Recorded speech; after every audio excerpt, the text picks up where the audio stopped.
Mga boss, flex ko lang sa inyo itong nabili kong itak. Ayan.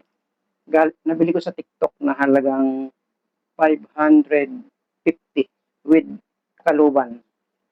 Ang kaluban na to ay kulay orange dati. Tapos ay pininturahan ko lang siya para magkulay itim. Para bumagay siya dito sa aking hawakan. Pero ito, nung nabili ko, wala siyang design kagaya nito. Pantay lang siya. Tapos may butas sa dulo. Parang ganito itsura. Yan. Parang ganito siya, diretso din lang doon sa dulo. Ngayon, nilagyan ko siya ng design. Yan, pag ganyan.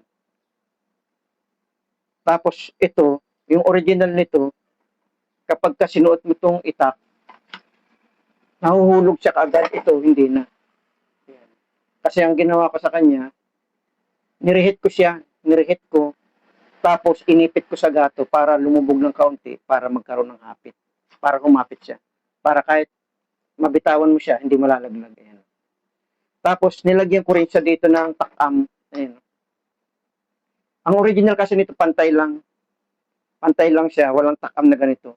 Ang purpose naman nito, kaya may takam siya, hindi nalaro yung itak. Hindi nalaro siya, kita mo maganda na. Oh. Nakatakam siya.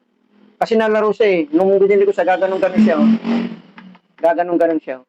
Pero nung meron na siyang kondo na, 40. Ayan. Oh, hindi na siya nagalaw. Fix na siya. Thanks sa aking pagbahagi ng kaunting DIY. Maraming salamat.